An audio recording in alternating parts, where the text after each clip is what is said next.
We are now very pleased to be joined by our player of the game.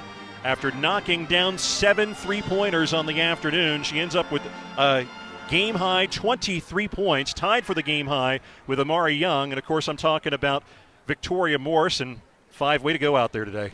Thank you, Doug. It was UTEP is a good team. They came out hard. We know we had to exceed. We had to come out here and compete. Just our will was just, we just had to have a good will to get this win. I'll tell you what, this one was a difficult one. This is a team that I think, from an effort standpoint, is pretty close to on par with you all.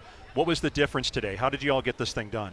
We know coming in that UTEP, they're going to put up a good fight. All of them, they really go hard. So we know we had to match that energy, we had to match their effort, and we had to exceed their energy and effort, and we did that today.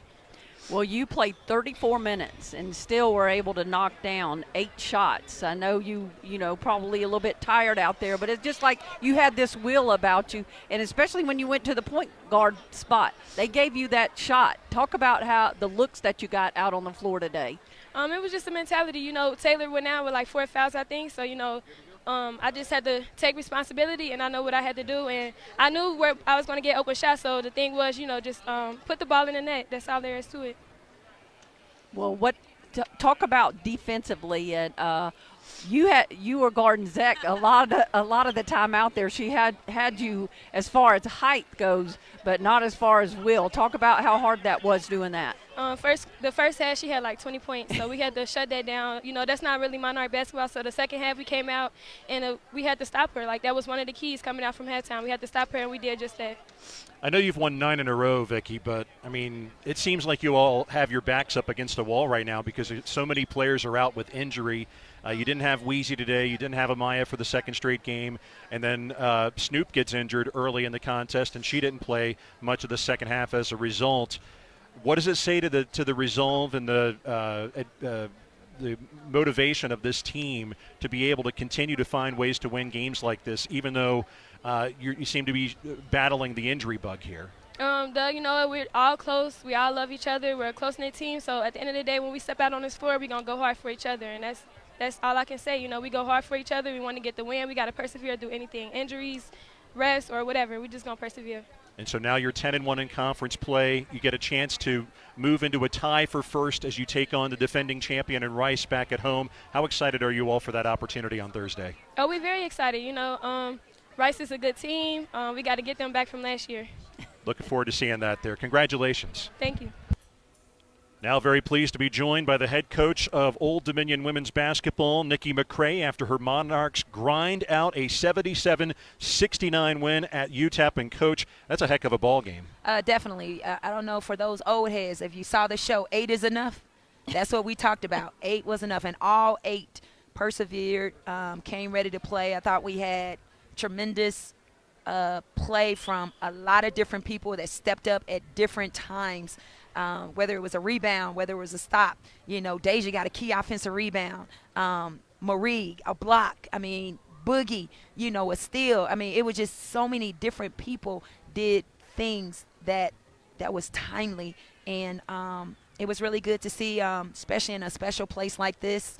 When I think about, Black History Month, and I think about the team that won the national championship here. This is my first time being here. And I was just like, wow. I got off the bus and I took a picture just because, of what happened here. And I called 2 of my NBA friends that played here. And I was like, I'm on your territory, but I'm really excited about the opportunity to play in this gym. But just really proud of our team. I thought Scepter Brownlee did a great job with the scout. He had our team watch Glory Road. Some of them had never seen it. And it was amazing.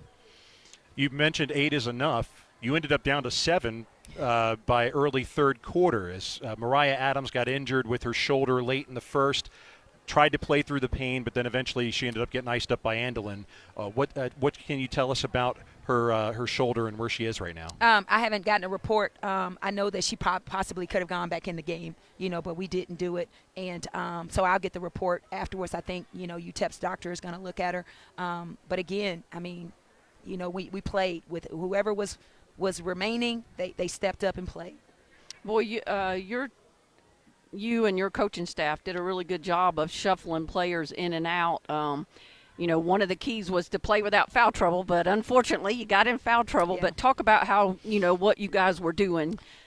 I think for me, I had a little sheet, and I had 10 minutes, 8 minutes, 6 minutes, 4 minutes, and 2 minutes, and I had lineups. And that's what we wanted to do. We wanted to keep them fresh. But when people got in foul trouble, they kind of changed some things. But it was really good to see people just play through fatigue and not think about being tired.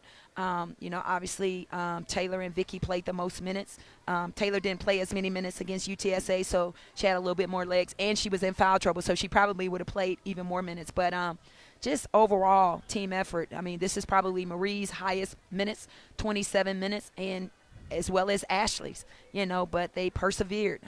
We played through fatigue. We got the win, and now we're on our way home celebrating. This 24-hour rule. We're going to celebrate this win, have tomorrow off, and get ready for another tough week. You go a week ago, Amari Young gets 21 points, 16 rebounds against Louisiana Tech. Today she goes for a new career high in scoring with 23 to go along with 9 boards. And another instance where she was just flying around. And really, in a game where you were so depleted in terms of players, it couldn't have come at a better time. Definitely. When Amari's aggressive, great things happen. I've challenged her all year long to be aggressive, and she stepped up to the plate. But most importantly, the responsibility that comes with, there's responsibility when you got to come out night in and night out and show up, and she's taken on that responsibility. No more 1 for 2 and 0 for 4 days. No, she's too athletic. She's too long. She does so much for our team. But I know Ms. Lloydette is watching, so your baby girl stepped up again. But just overall good team win. I mean, we gutted it out. We played through fatigue. We made big plays. We took care of the basketball.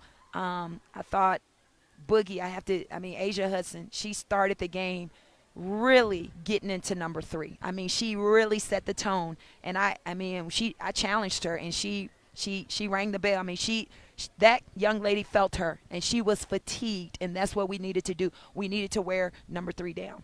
Well, talk about what confidence this gives your team. I mean, when you do come on the road, this is a hostile environment. They have a deep bench. They played well, and you depleted, and they find a way to win. For us, it's been all year long. I think we have 2 donors here, Jerry and Judy Bowman. We're so thankful for them.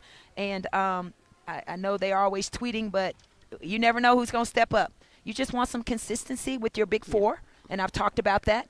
But on any given night, anybody can step up. But we need players consistent. And I talked about practice, preparation, and pride. This is the month where players step up on both ends of the floor as you prepare for postseason play.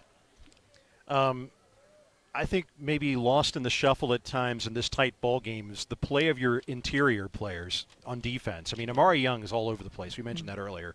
But it looked like Marie Reichert, Deja Carter, Ashley Scott in particular, they really stepped up, especially in the second half. There was not an easy basket that UTEP had as you got further and further down the stretch. They made life really difficult for them. They did. Their length. I thought he made an adjustment to where he started getting the ball to 12, and she started attacking and getting to her sweet spots. We didn't want to foul her, but she made plays. But we'll take her getting 32, and we'll take 44 getting 2 points in the second half. We made an adjustment in the second half to where, we needed to, deny her. I know one of our, Coach Young was like, we need to deny 44. She had 20, and she only had 2 points in the second half. So that was a, great adjustment that we did. I'll tell you what, Victoria Morris came through in the clutch for the second straight game in terms of being able to string together some big shots. Good shooter never stops shooting, and she didn't necessarily have it falling for the most part today, but when she got on a roll, it really seemed to swing things in your favor in the fourth quarter. And that's what you do. I mean, Boogie hit a shot, Vicky hit a couple, especially when we got down and they went to zone, and, I made an adjustment where I had her high, and, those are spots where she can hit shots, there in the wing. She knows those spots. She's been getting them ever since her freshman year. It's just a matter of just staying consistent. I talked to her when she turned down one in the first half. I was like, you got to take it. If not, you got to get to the basket, because when you start second guessing, then things play in your mind. But it was really good to see her, step up and hit shots. And as well, Mari got the ball to the high post, finishing, at the rim. I mean, she really finished and could have got some and ones, but we'll take the 2. Finally, Coach, how excited are you to get back home for a Thursday meeting with Rice, with first place in Conference USA now on the line? For us, I'm really excited to get back to work and to get better, and I'm just that's what our team's got to think about. This trip, it's a great trip to learn from, especially with the lineups that we're playing. So we got to get better at that, and we got to focus on our defense. We got to defend without fouling, twice. We've had some players that were in foul trouble, in particular Taylor, where she's got to defend without fouling, and, all of these things, Amari, we just got to do those things because people are going to come at us, especially when you're limited in your bench. Coach, congratulations on the win. We will see you back at home with the breakfast coming up on Wednesday morning. Yes, and we want to see everybody at the breakfast. I don't know how many people we have, but I'm hoping that we have at least 150.